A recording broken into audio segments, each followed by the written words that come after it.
Makeup பேட்சி பேட்சி ஆகுதா? நீங்கள் வந்து வீட்டில் போடுற மேக்கப் மூவ் ஆகி லாங் லாஸ்டிக்காக இல்லாமல் இருக்குதா? நீங்கள் புதுசாக மேக்கப் கற்றுக்கிட்டு வந்து நான் சொல்கிற எல்லா ப்ரொசீஜர்ஸையும் ஃபாலோ பண்ணுறேன், ஆனாலும் என் மேக்கப் மூவ் ஆகுது, லாங் லாஸ்டிங்காக இல்லை அப்படின்னு ஃபீல் பண்ணிட்டுருக்கீங்களா? உங்களுக்கான வீடியோ தாங்க இது. அதுக்கு முன்னாடி நம்ம சேனலை ஃபாலோ பண்ணாமல் இருந்தீங்கன்னா ஃபாலோ பண்ணிக்கோங்க. மேக்கப் பேட்சி ஆகிறதுக்கு நிறைய ரீசன்ஸ் இருக்குது. அதில் எல்லா ரீசன்ஸும் நான் ஒன்று ஒன்றா சொல்கிறேன். இது எல்லாத்தையும் சேஞ்ச் பண்ணி பாருங்கள். கண்டிப்பாக உங்கள் மேக்கப் சூப்பராக லாங் லாஸ்டிங்காக ஃப்ளாலெஸ்ஸாக இருக்கும். நம்ம மேக்கப் பண்ணுறதுக்கு முன்னாடி நம்ம ஸ்கின்னுக்கு என்ன தேவை பார்த்தீங்கன்னா ஹைட்ரேஷன் தேவை. ஸோ ஸ்கின்னை நல்லா ப்ரிப்பேர் பண்ணும். அது பண்ணாமல் நீங்கள் டேரெக்டாக ஃபவுண்டேஷன் கன்சீலர் போனீங்கன்னா உங்கள் மேக்கப் பேட்சியாக தான் இருக்கும். நீங்கள் கண்டிப்பாக ஒரு நல்ல கிளென்சர் போட்டு கிளென்ஸ் பண்ணிவிட்டு அதுக்கப்புறம் டோனர் யூஸ் பண்ணுங்கள், மாய்ஸ்சரைசர் யூஸ் பண்ணுங்கள், ப்ரைமர் யூஸ் பண்ணுங்கள். இந்த மாய்ஸ்சரைசரும் ப்ரைமரும் யூஸ் பண்ணுறதுக்கு முன்னாடி ஒன்று நோட்டீஸ் பண்ணணும், உங்கள் ஸ்கின்னுக்கான மாய்ஸ்சரைசரும் ப்ரைமரும் யூஸ் பண்ணுறீங்களான்னு. நீங்கள் ஆயில் ஸ்கின்னாக இருந்து நீங்கள் ஹைட்ரேட்டிங் ப்ரைமரும் இல்லை நீங்கள் ட்ரை ஸ்கின்னாக இருந்து மேட்டிஃபையிங் ப்ரைமரும் யூஸ் பண்ணிங்கன்னா கண்டிப்பாக மேக்கப் வந்து மூவ் ஆகும், உங்களுக்கு பேட்சினஸ் வரும். ஸோ இதை கண்டிப்பாக நோட் பண்ணி உங்கள் ஸ்கின்னுக்கு ஏற்ற ப்ராடக்டை யூஸ் பண்ணுங்கள்.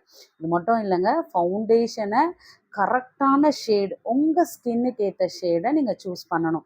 கொஞ்சம் நீங்கள் முன்னாடியோ இல்லை பின்னாடியோ யூஸ் பண்ணிங்கன்னா உங்கள் ஃபவுண்டேஷன் வந்து ஆக்சிடைஸ் ஆகி உங்கள் மேக்கப் வந்து ரொம்ப மோசமாயிடும். ஸோ அதை கண்டிப்பாக நீங்கள் நோட் பண்ணிக்கோங்க. இன்னொன்று, நம்ம வந்து ப்ரஷ் யூஸ் பண்ணுறோம் அப்படின்னா நீங்கள் பியூட்டி பிளெண்டர் யூஸ் பண்ணி பாருங்களேன். நிஜமாக ஃப்ளாலெஸ்ஸாக இருக்கும். மேக்கப் நல்லா மர்ஜ் ஆகி ஸ்கின்னோடு இருக்கும். ஸோ மேக்கப் வந்து லாங் லாஸ்டிங்காக இருக்கும். ஸோ பியூட்டி பிளெண்டர் யூஸ் பண்ணி பாருங்கள்.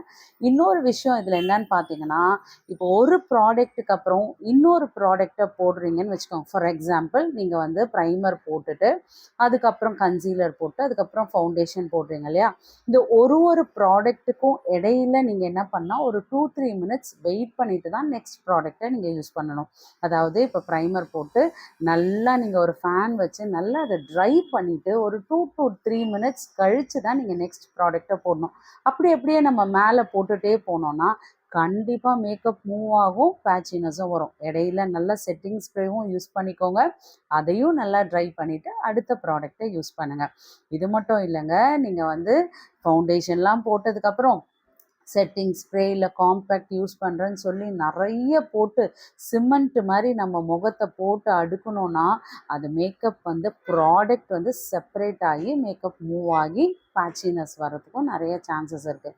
ஸோ இதெல்லாம் பண்ணாதீங்க. உங்கள் ஏற்ற ஃபவுண்டேஷன் யூஸ் பண்ணுங்கள். அதுக்கேற்ற மாதிரி நீங்கள் காம்பேக்டோ இல்லை செட்டிங் பவுடரோ கரெக்டான அளவில் நீங்கள் யூஸ் பண்ணிங்கன்னா கண்டிப்பாக மேக்கப் சூப்பராக ஃப்ளாலெஸ்ஸாக இருக்கும். ஸோ இதெல்லாம் தான் ரீசனாக இருக்கும். ஸோ இதெல்லாம் நீங்கள் சேஞ்ச் பண்ணி பாருங்கள். கண்டிப்பாக சொல்கிறோம், உங்கள் ஸ்கின் சூப்பராக ப்ரெப் பண்ணி நீங்கள் மேக்கப் பண்ணிங்கன்னா ஃப்ளாலெஸ்ஸாக இருக்கும், மேக்கப் லாங் லாஸ்டிங்காக இருக்கும். கண்டிப்பாக இந்த இன்ஃபர்மேஷன் உங்களுக்கு யூஸ்ஃபுல்லாக இருக்கும்னு நினைக்கிறேன்.